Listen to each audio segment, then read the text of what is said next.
تو ابھی مسلمانوں تک یہ اطلاع نہیں پہنچی تھی کہ کتنا بڑا لشکر آگے سے تیاری کے لیے، کیونکہ رومیوں کے یا رومن امپائر کے جاسوس بھی مدینے کے آس پاس تھے۔ انہوں نے جب خبریں دی کہ اس طریقے سے 3000 کا لشکر جا رہا ہے، تو آگے سے انہوں نے بھی سمجھ لیجئے 1,00,000 کا لشکر جو ہے شرحبیل اور پلس جو ان کا بادشاہ امپرر تھا اس نے پلس 1,00,000 اور فوج تیار کر کے بھیج دی شام کے اندر، یعنی 2,00,000 کا لشکر وہاں پر تیار تھا۔ جب مسلمان ایک خاص مقام کے اوپر پہنچے، معان مقام تھا، ٹھیک ہے، موطا کے قریب ایک مقام تھا جس کا نام معان بتایا جاتا ہے۔ معان مقام کے اوپر جب جارڈن میں پہنچے تو ان کو بھی اطلاع مل گئی، یعنی مسلمانوں کو بھی، زید بن حارثہ کو بھی اور دیگر مسلمانوں کو اطلاع مل گئی ان کے جاسوسوں سے کہ آگے کتنا بڑا لشکر ہے، تاکہ اسی حساب سے پلاننگ کر کے اپنی پوزیشنیں سیٹ کی جائیں۔ تو پتہ چلا کہ 1,00,000 کا علیحدہ لشکر ہے اور 1,00,000 کا علیحدہ، یعنی 2,00,000 کا لشکر ہمارے مقابلے کے لیے وہاں پہ تیار ہو رہا ہے۔ جب یہ معاملہ ہوا تو وہیں پہ مسلمانوں نے ایک مجلس شورا منعقد کی، یعنی ایک مشورے والی محفل منعقد کی۔ تو ظاہری بات ہے ایک اتنا بڑا لشکر ہے، یعنی 3000 کے مقابلے کے اندر 2,00,000 کا لشکر ہے، یعنی یہ سمجھ لیجئے یہ غزوہ بدر سے بھی بڑا مارکہ ہونے جا رہا ہے اس حوالے سے، نمبر گیم کے حوالے سے۔ یعنی وہاں پہ 1,000 کا لشکر تھا اور 313 سامنے تھے، ٹھیک ہے، لیکن یہاں پہ سمجھ لیجئے اس سے بھی کہیں گنا زیادہ جا رہی ہے بات، یعنی 2,00,000 کے سامنے 3,000 صرف مسلمان ہوں گے، اور یہ کرسچنز کے ساتھ پہلی باقاعدہ جنگ ہونے جا رہی تھی ان کے حوالے سے۔ تو پھر مجلس شورا تقریباً 2 دن کے تک یا 2 راتوں تک جاری رہی۔ وہاں پہ صحابہ نے مشورے کیے اور ایک تجویز جو سمجھ لیجئے فائنلی سامنے آئی کہ ہم نبی علیہ السلام کے پاس اپنا قاصد بھیجتے ہیں اور بتاتے ہیں کہ 2,00,000 کا لشکر تیار ہو گیا ہے، جس کی ہمیں اس طریقے سے خبر نہیں تھی، اب مزید لشکر آپ تیار کریں، پھر ہم جنگ کے لیے آگے نکلتے ہیں۔ یعنی یہ اس طرح کی لاجیکلی وہاں پہ ایک اسٹریٹجی ڈیزائن ہو رہی تھی۔ لیکن اسی وقت عبداللہ بن رواحہ بہت زبردست ایمان والے اور مرتبے والے صحابی تھے، غزوہ بدر کے اندر بھی شریک ہوئے تھے۔ تو اسی وقت انہوں نے وہاں پہ کنکلوسیو ریمارکس دیے، کوئی وہاں پہ نمبر گیم نہیں ہوئی کہ کتنے صحابہ نے کیا بات کہی، کتنے صحابہ نے کیا بات کہی۔ انہوں نے کلوزنگ ریمارکس وہاں پر کیا دیے، انہوں نے یہ کہا کہ تم لوگ کس لیے آئے ہو یہاں پہ؟ ظاہری بات ہے تم اللہ کے راستے میں لڑنے کے لیے آئے ہو، اور تم اگر اس کو مکروہ سمجھ رہے ہو تو یہ چیز ذہن نشین کرو کہ واللہ جس کو تم اللہ کی قسم کہا کہ یعنی جس سے تم کراہت کر رہے ہو، یعنی شہادت، اور تم لوگ اس جگہ پہ مقام پہ رکے ہوئے ہو اس چکر میں کہ پیچھے سے مزید ہماری کمک یا پھر مزید لشکر ہماری ہیلپ کے لیے آئے تو پھر ہم جائیں۔ تو کہا کہ جس کی تم تلاش میں، یعنی شہادت کی تلاش میں نکلے ہو، تو ہم جو مسلمان ہیں نا، کبھی بھی کثرت اور طاقت کی بنیاد کے اوپر کافر سے کبھی نہیں لڑے۔ تو اس لیے تم یہ چیز سوچ لو کہ جو تمہارا ہدف ہے نا وہ ہر صورت میں اچیو ہوگا۔ اور تمہارا ہدف کیا ہے؟ عبداللہ بن رواحہ نے جو بات کہی مفہوم اس کا یہ تھا، تمہارا ہدف یہ ہے یا تو فتح حاصل کرو گے یا شہادت کا مرتبہ پالو گے۔ تو یہ 2 ہی تمہارے پاس آپشنز اس وقت نظر آ رہی ہیں، اس لیے پیچھے ہٹنے کا یا ویٹ اینڈ سی کا ٹائم نہیں ہے، آگے بڑھو۔ تمہیں 2 ان چیزوں میں سے، 2 بھلائیوں میں سے ایک بھلائی تو لازمی حاصل ہوگی، یا تو تم شہید ہو جاؤ گے یا تم غازی ہو کے اللہ تعالیٰ کے راستے میں یہ غلبہ کفار کے اوپر حاصل کر لو گے۔ جب انہوں نے اتنے کنکلوسیو ریمارکس دیے مسلمانوں کے سامنے تو تمام صحابہ نے کنسنسس کیا کہ واقعی عبداللہ بن رواحہ نے صحیح ایمان والی بات کی کہ انہوں نے کہا کہ ہم اس طریقے سے پیچھے نہیں ہٹیں گے، ٹھیک ہے، یعنی وہ یہی بات تھی، وی ول ون اور وی ول گو فار شہادہ۔ تو یہ 2 آپشن تھے مسلمانوں کے سامنے، کوئی سرنڈر کا آپشن نہیں تھا، ٹھیک ہے۔ تو اس طریقے سے پھر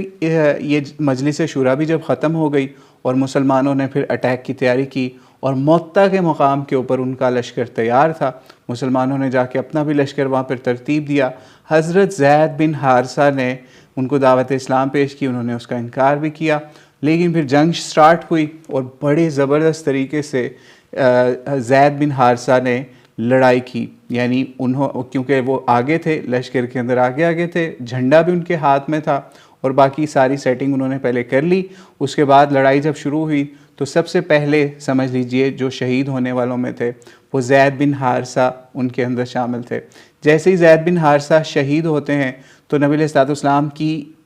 تلقین کے مطابق یا نصیحت کے مطابق یا آرڈر کے مطابق یا جو نمبرز انہوں نے بتائے تھے اس کے مطابق اب جعفر بن ابی طالب حضرت علی کے بھائی کو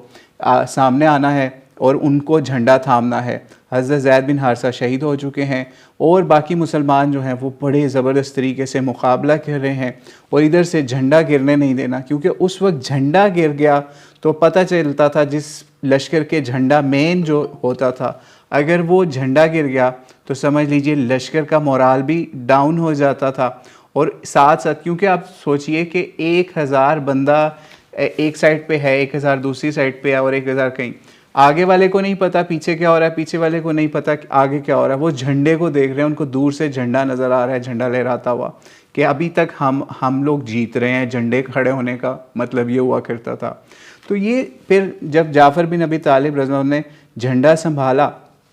تو جھنڈا سنبھالنے کے ساتھ ساتھ انہوں نے بھی کچھ رجز پڑھے یا اشعار پڑھے، یعنی بڑے زبردست اشعار پڑھے اس وقت حضرت جعفر بن ابی طالب نے بھی. اور ویسے جس وقت جنگ سٹارٹ ہوئی اس وقت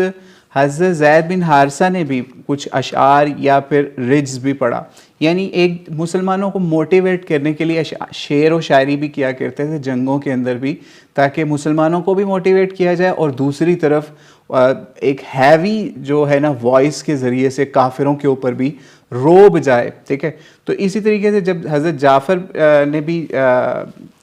کچھ پڑھا نا، یعنی ریجز وغیرہ پڑھے، تو اس دوران پھر ایک معاملہ یہ بھی ہوا، یہ بھی جنگ کر رہے تھے اور بڑے زبردست طریقے سے حضرت جعفر بن ابی طالب نے فائٹ کی. اور لیکن ایک ٹائم ایسا آیا فائٹ کرتے کرتے کہ ان کا ایک ہاتھ کٹ گیا، پھر یا ایک بازو کٹ گیا، پھر دوسرا بازو کٹ گیا. ایک ہاتھ میں جھنڈا تھا، پھر انہیں دوسرے ہاتھ سے جھنڈا پکڑ لیا. جب دونوں ہاتھ یا بازو کا ایریا کٹ گیا، دونوں بازو کٹ گئے، تو انہوں نے کوشش کی کہ میں پھر بھی جھنڈا سنبھالوں. ٹھیک ہے، لیکن پھر شہید ہو گئے. اور بتایا یہ جاتا ہے، صحیح بخاری کے اندر بھی روایت ہے اور اس کے علاوہ ہسٹورینز نے بھی لکھا ہے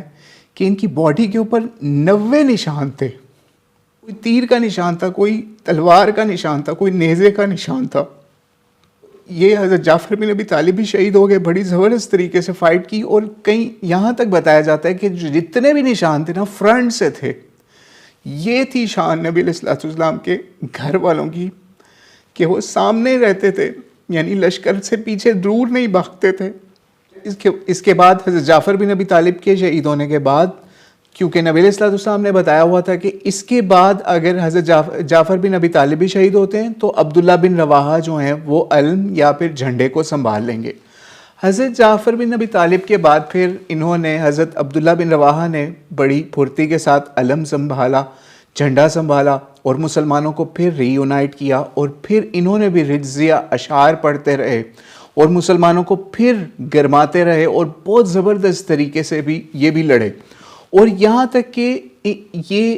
ایک ٹائم ایسا بھی آیا کہ ان کے ایک بھائی نے یا کزن نے کسی نے ان کو گوشت بھی دیا جنگ کے دوران کہ آپ گوشت بھی کھا لو، آپ لڑ کے آپ کا کافی برا حال ہو رہا ہے، کچھ تھک گئے ہو، آپ کچھ اپنے آپ کو پاور دے لو. لیکن انہوں نے پھر وہ گوشت یا کھانا بھی جب پکڑا تو ان کو خیال آیا کہ نہیں، یہ وقت نہیں ہے کھانے کا یا اس معاملے کا، یہ اللہ کے راستے میں جانے کا وقت ہے. ٹھیک ہے، پھر انہوں نے جب عبداللہ بن رواحہ نے بھی جب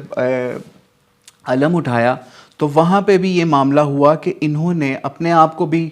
گرمانے کے لیے بڑے اشعار پڑھے، جس کے اندر ایک یہ بھی تھا، یا نفس الا تقتلی تموتی. یعنی انہوں نے اپنے نفس کے حوالے سے، اپنی جان کے حوالے سے کہا کہ میری جان تو نے تو مر ہی جانا ہے. ٹھیک ہے، تو کیا ہی اچھا ہو کہ تیری جان جو ہے وہ قتل ہو کے یا پھر شہید ہو کے اللہ کے راستے میں جائے. تو اس طریقے سے یہ کہہ کہ یہ بھی لشکر کے ساتھ یعنی رومنز کے ساتھ بہت زبردست طریقے سے لڑے، لیکن ان کو بھی شہید کر دیا گیا. اور ایک اور چیز ذہن میں رکھیے گا کہ یہ جو امیر ہوتا ہے نا لشکر کا، اس کے اوپر سب کا فوکس ہوتا ہے. یعنی اگر یہ شہید ہو جائے تو دوسری طرف بھی اطلاع جاری ہوتی ہے, اپنے لشکر میں بھی اطلاع جاری ہوتی ہے کہ یہ ان کا بڑا کمانڈر جو ہے, جو لیڈر ہے, وہ شہید ہو گیا ہے. تو اس وجہ سے یہ بہت امپورٹنٹ ہوتا ہے لیڈر کا رول یہاں پر بھی جنگ کے اندر. پھر یہ معاملہ ہوا کہ جب یہ ان کی بھی شہادت ہوتی ہے, عبداللہ بن رواحہ رضی اللہ عنہ کی بھی, تو پھر جو علم ہے یا جھنڈا ہے وہ گر رہا ہوتا ہے. تو حضرت ثابت بن اقرم رضی اللہ تعالیٰ عنہ نے پھر جھنڈے کو سنبھالا اور پھر مسلمانوں کو ری یونائٹ کیا اور کہا کہ اس وقت کوئی امیر ہمارا نہیں ہے, تو آپ اس وقت اپنا فوری امیر کا فیصلہ کر لو. تو صحابہ نے کہا آپ امیر بن جائیں, آپ نے جھنڈا پکڑ لیا. انہوں نے کہا نہیں, میں نہیں بنوں گا, بلکہ کچھ روایات کے مطابق انہوں نے پھر فوری خالد بن ولید کو آگے لے کے آئے کہ آپ جھنڈا سنبھالیں, آپ اس وقت لشکر کی کمانڈ کو اپنی کمانڈ کے انڈر کریں. خیر کچھ روایتوں کے مطابق اس وقت جو ہے شورا نے منتخب کیا حضرت خالد بن ولید کو, کچھ کے مطابق حضرت ثابت بن اقرم نے ان کو منتخب کیا, یا پھر کچھ روایت یہاں تک بھی ہسٹورینز نے نقل کی جس کے مطابق حضرت خالد بن ولید نے والنٹیرلی اس چیز کو اس وقت جو جنگ کی سچویشن تھی انہوں نے فوری اس کو قبول کیا. جیسے ہی حضرت خالد بن ولید نے جھنڈا سنبھالا تو مسلمان اس وقت بہت زیادہ سمجھ لیجئے اس وقت ان کے انڈر تھے, یعنی ان کے اٹیک کے اندر تھے رومنز کے. حضرت خالد بن ولید نے پھر دوبارہ ری یونائٹ کیا مسلمانوں کو, اور انہوں نے پھر اس وقت ایسی جنگی اسٹریٹجی وہاں پہ بنائی. انہوں نے یہ کیا کیا کہ کیونکہ شام یا رات کوئی ایسا معاملہ آ گیا اس جنگ کے دوران, کئی دن کے اوپر یہ جنگ محیط رہی سمجھ لیجئے, تو درمیان میں کیونکہ رات کو اکثر جنگیں رک جایا کرتی تھی, تو انہوں نے کیا کیا, انہوں نے ایک اس وقت اسٹریٹجی ڈیوائز کی مسلمانوں کے حوالے سے کہ انہوں نے لشکر جو لیفٹ رائٹ اور فرنٹ اور بیک, یہ ان سارے لشکر کو انہوں نے تبدیل کر دیا. یعنی اس طریقے سے تبدیل کیا کہ جو لوگ کل فرنٹ پہ لڑ رہے تھے ان کو بیک پہ لے آئے, یا لیفٹ پہ جو لڑ رہے تھے ان کو رائٹ پہ لے آئے, اور رائٹ والوں کو لیفٹ پہ لے آئے. یعنی ایسی شفلنگ کی لشکر کی کہ جو رومنز ہیں ان کو یہ فیلنگ آئی کہ کل ہم کسی اور لشکر سے لڑ رہے تھے, آج کسی اور سے. تو ہر طرف یہ اطلاع پہنچ گئی ایسی اسٹریٹجی کے ذریعے سے کہ مسلمانوں کی پیچھے سے یعنی مدینے سے بہت بڑی پاور یا بہت بڑا لشکر اس لشکر کے ساتھ شامل ہو گیا, اور تازہ دم لشکر اس وقت مسلمانوں کا شامل ہو گیا. اب ہماری موت پکی ہے. یعنی رومنز اتنے لاکھوں کا لشکر ہونے کے باوجود مسلمانوں کی اس اسٹریٹجی کے اوپر کہ انہوں نے اس طریقے سے شفلنگ کی اور ایک ری یونائٹ کیا حضرت خالد بن ولید نے, اور بہت زبردست طریقے سے لڑے اور فرنٹ کے اوپر لڑے, اور ایسا لڑے کہ بتایا جاتا ہے کہ 9 تلواریں, ٹھیک ہے, 9 تلواریں حضرت خالد بن ولید کی اس جنگ کے اندر ٹوٹی, اور آخر میں جو ان کے ہاتھ میں ایک چھوٹی سی تلوار یا کوئی چیز بچی وہ ایک یمن کی تلوار تھی جس کے ذریعے سے یہ مقابلہ کرتے رہے کافروں کے لشکر کا. خیر جب کفار نے یا رومنز نے یہ دیکھا کہ تازہ دم لشکر لگ رہا ہے آ گیا, تو وہ پسپا ہو گئے, یعنی مسلمانوں کو فتح ہو گئی, اور مسلمانوں کے روب سے یا اس اسٹریٹجی سے کافر جو ہیں ان کے لشکر کے اندر ہلچل مچ گئی اور ان کے کافی زیادہ نقصان ہوئے. اور یہ آج تک ایگزیکٹ نہیں پتہ چل سکا کہ کتنے ہزار کافروں کو اس جنگ کے اندر قتل کیا گیا, کچھ کے مطابق 1500, کسی کے اندر اس سے بھی زیادہ. لیکن بہرحال جنگ کا سارا نقشہ بدل گیا اور انہوں نے ریٹریٹ کیا, یعنی کافر پیچھے پسپا ہو گئے. اور حضرت خالد بن ولید نے بھی یہ اسٹریٹجی یوز کی کہ ہم ان کے بیک پہ, ان پہ پیچھے سے حملہ, وہ اگر بھاگ رہے ہیں یا پھر پیچھے ہو گئے ہیں, ہٹ گئے ہیں, تو ہم ان کے اوپر حملہ نہیں کریں گے, بلکہ ہم اب مدینے جائیں گے. تو خیر اس کے بعد حضرت خالد بن ولید نے مسلمانوں کو پھر مدینے کی طرف واپس کوچ کرنے کا حکم دے دیا, اور اس جنگ کے اندر 12 مسلمان صرف, ٹھیک ہے, یعنی 12 مسلمان, صرف 12 مسلمان جو ہیں ان کی شہادتیں ہوئیں, جس کے اندر سے 3 جو مشہور ہیں, یعنی جن کا ہم پہلے بتا چکے, جو کہ امیر تھے, عبداللہ بن رواحہ, حضرت جعفر بن ابی طالب اور زید بن حارثہ. تینوں بڑے مین صحابہ کے اندر تھے, اور باقی بھی سمجھ لیجئے جو ان کے علاوہ جو ہے 9 صحابہ مزید ان کی شہادتیں بھی ہوئیں. تو اس سے ہمیں یہ بھی پتہ چلا کہ مسلمانوں نے کوئی ایسی زبردست اسٹریٹجی شروع سے یہ اپنائی رکھی. اس سے یہ نہ سمجھیے گا کہ حضرت خالد بن ولید نے کوئی بعد میں آ کے جو ہے وہ زیادہ سیونگ کی ہے, نہیں, بلکہ پہلے بھی جو امیر تھے انہوں نے بھی ایسی زبردست اسٹریٹجیز یوز کی آرچرز کے ذریعے سے, نیزوں کے ذریعے سے یا تلواروں کے ذریعے سے, کہ مسلمانوں کا کم سے کم نقصان ہو. ٹھیک ہے, تو اس لیے پھر اس کے بعد جب یہ معاملہ ہو رہا تھا تو سیرت نگاروں کے مطابق ایک اہم معاملہ, ایک اہم معجزہ نبی علیہ الصلوۃ والسلام کے اوپر بھی اللہ تعالیٰ نے اس وقت فوری اتارا. وہ یہ کہ نبی علیہ الصلوۃ والسلام نے مدینے کے اندر مسلمانوں کو اکٹھا کیا اور ان کو بلایا اور ان کو بتایا, جنگ کے اندر جو جو معاملات ہو رہے تھے ان کو لائیو بتانا شروع کر دیے نبی علیہ الصلوۃ والسلام نے, اور بتایا کہ اس طریقے سے پہلے زید بن حارثہ کی شہادت ہوئی, پھر اس کے بعد جعفر بن ابی طالب کی, پھر عبداللہ بن رواحہ کی اور دیگر شہادتیں ان کے بارے میں نبی علیہ الصلوۃ والسلام نے بتایا. اور پھر یہاں تک بتایا کہ پھر اللہ کی تلواروں میں سے ایک تلوار سیف من سیوف اللہ, یعنی خالد بن ولید کو اللہ تعالیٰ کی تلوار نبی علیہ الصلوۃ والسلام نے قرار دیا کہ ان کے ہاتھ میں جب کمانڈ آتی ہے مسلمان ان کو اپنا امیر بنا لیتے ہیں, اس کے بعد تو اللہ تعالیٰ ان کے ہاتھ پہ مسلمانوں کو فتح دے دیتا ہے. یہ معاملہ ہوتا ہے. پھر اس کے بعد سارا لشکر واپس آتا ہے. جب یہ لشکر واپس آتا ہے شہادتیں بھی ہوتی ہیں, تو اس کے بعد نبی علیہ الصلوۃ والسلام جو شہید ہوتے ہیں لوگ یا مسلمان, ان کے گھروں میں بھی جاتے ہیں, ان کے ساتھ تعزیت بھی کرتے ہیں. اس میں جو سب سے مشہور تعزیت ہے وہ حضرت جعفر بن ابی طالب کے گھر جانے کی ہے. ان کے گھر جاتے ہیں, ان کے بچوں کو سینے سے لگاتے ہیں اور آنسو بہاتے ہیں نبی علیہ الصلوۃ والسلام وہاں پہ جا کے, اور ان کو تسلی بھی دیتے ہیں. تو جو حضرت اسماء بنت امیس ہوتی ہیں, حضرت جعفر بن ابی طالب کی زوجہ محترمہ, وہ آپ سے پوچھتی ہیں کہ کیا معاملہ ہوا, آپ رو کیوں رہے ہیں؟ تو نبی علیہ الصلوۃ والسلام جب بتاتے ہیں کہ اس طرح جعفر بن ابی طالب کی شہادت ہو گئی ہے, تو وہ چیخ مارتی ہیں. یعنی ان کو اتنا غم ہوتا ہے ان کی شہادت کا کہ وہ چیخ مارتی ہیں اور رونے لگ جاتی ہیں. خیر نبی علیہ الصلوۃ والسلام ان کو حوصلہ بھی دیتے ہیں, اور اس طریقے سے روایات کے اندر یہاں تک ملتا ہے کہ ان بچوں کے سروں پہ ہاتھ بھی پھیرتے ہیں, ان سے پیار محبت بھی کرتے ہیں.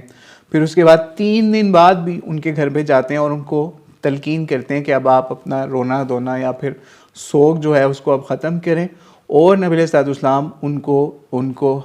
فائنینشیل سپورٹ کے حوالے سے بھی ان کو بتاتے ہیں کہ اس طریقے سے میں آپ کے لیے اس طریقے سے ان کا ولی ہوں, اب سے آپ کے بچوں کا آپ کو ان کی فکر کے حوالے سے اپنی کسی بھی لحاظ سے فکر کرنے کی کوئی ضرورت نہیں ہے.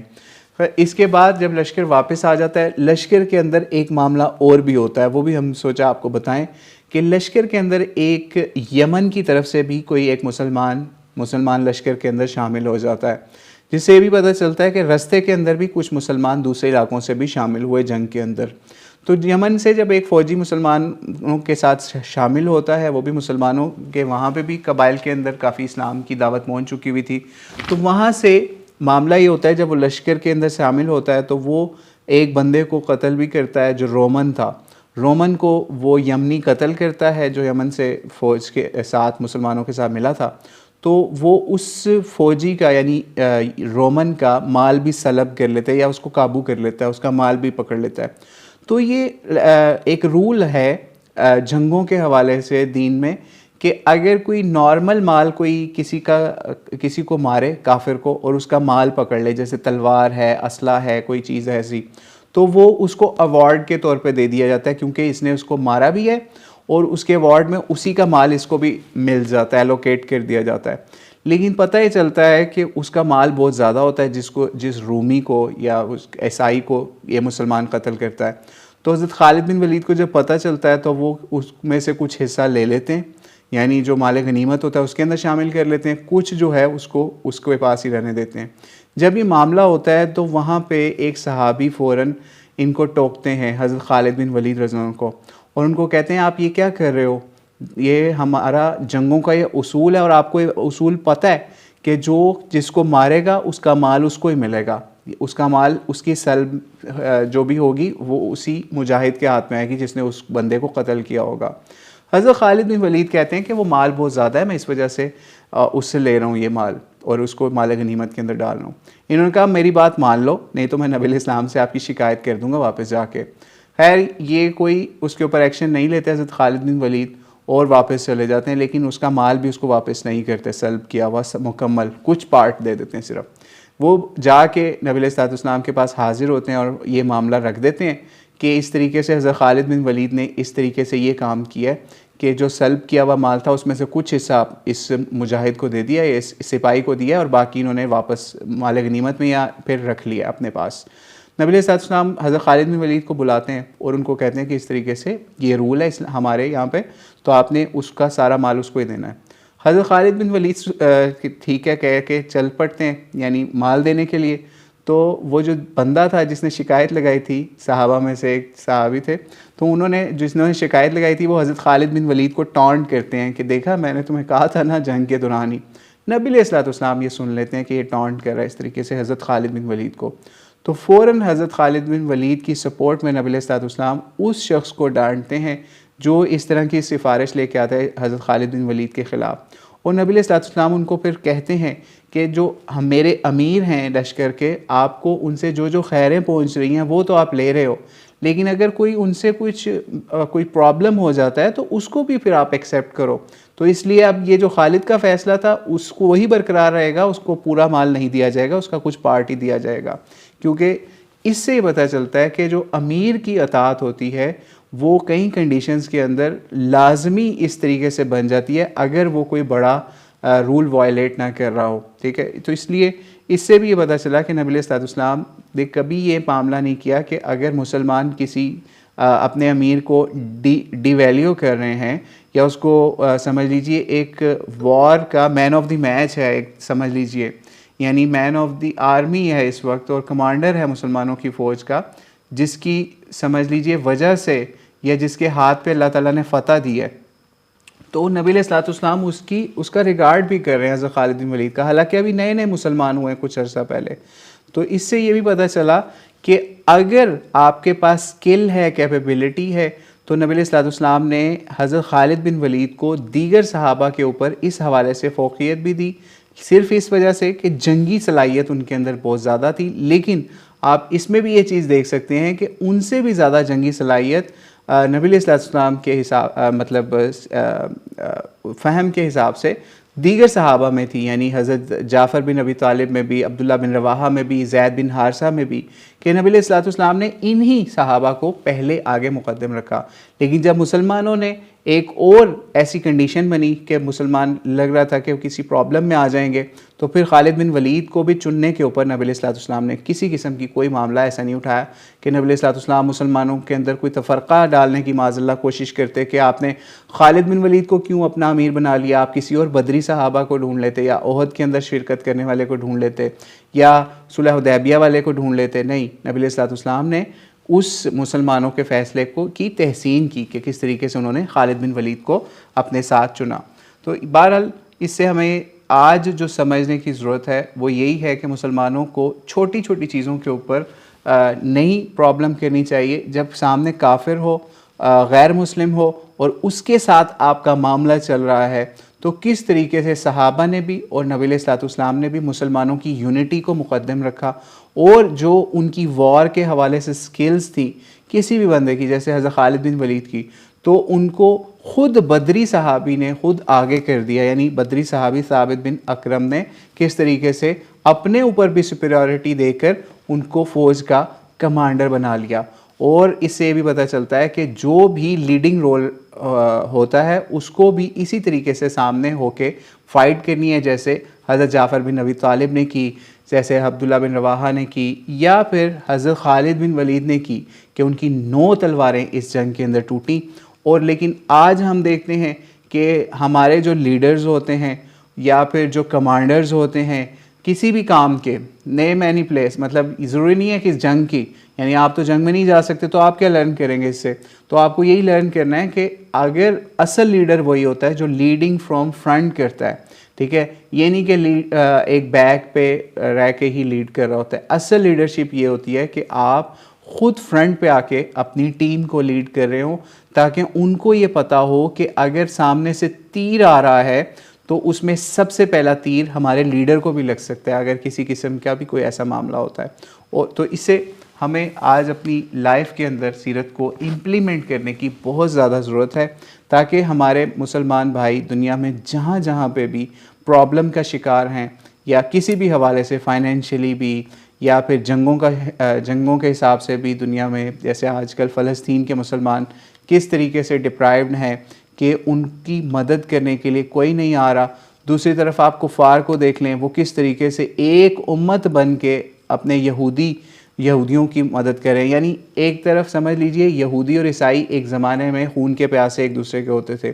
لیکن مسلمان چونکہ ان کا سمجھ لیجئے مشترکہ دشمن ہے، اس کے لیے کیسے یونائٹڈ ہوئے میں. لیکن ہم مسلمان کیا کر رہے ہیں؟ ہم مسلمان یہ کر رہے ہیں کہ فلاں جو ملک ہے وہ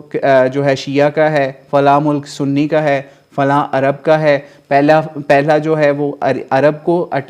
ساتھ دینا چاہیے فلسطین کا، ہم کیوں جائیں، ہم کیا کر لیں، یا ہماری گورنمنٹ کیا کرے، ہم تو پہلے ہی مرے ہوئے ہیں، ہمارے پاس تو پہلے ہی IMF کے غلام ہیں، ہم فلاں کے غلام ہیں، فلاں کے غلام ہیں. مطلب ہمارے پاس اتنے ایکسکیوزز ہیں کہ ہم نے اپنے مسلمان بھائیوں کو اس وقت غزہ کے اندر یا اور مسلمان علاقوں کے اندر مرنے کے لیے چھوڑا ہوا ہے. اور اسرائیل جیسے جو کنٹریز ہیں وہ کس طریقے سے گرو کر کے مسلمانوں کی زمینوں کے اوپر، ان کے ملکوں کے اوپر قبضے کر کے ان کو مارے ہیں. ان کو کوئی پتہ نہیں کہ مسلمانوں کا بچہ جا رہا ہے یا کوئی عورت جا رہی ہے، کوئی بھی کامن سٹیزن جا رہا ہے جس نے جنگ میں بھی کوئی حصہ نہیں لیا. تو اللہ تعالیٰ سے دعا ہے اللہ تعالیٰ ہمیں سیرت النبی صلی اللہ علیہ وسلم سے ایک یہ بہت بڑا سبق کہ مسلمان امت ایک جسم کی مانند ہے، ٹھیک ہے، اس کے ایک پارٹ کو اگر تکلیف ہوتی ہے تو پورا جسم اس کی درد فیل کرتا ہے. تو اللہ تعالیٰ ہمیں ایک امت بنائے، آپس میں سے تفرقے ختم کر کے ایک دوسرے کو بچانے والا بنائے، اور جب کافر سامنے آ جائے تو اپنے ہر قسم کے اختلافات پیچھے کر کے سب مسلمان اکٹھے ہو کے کافر کے مقابلے میں سیسا پلائی ہوئی دیوار بن جائیں. واللہ اعلم بالصواب. السلام علیکم ورحمۃ اللہ وبرکاتہ.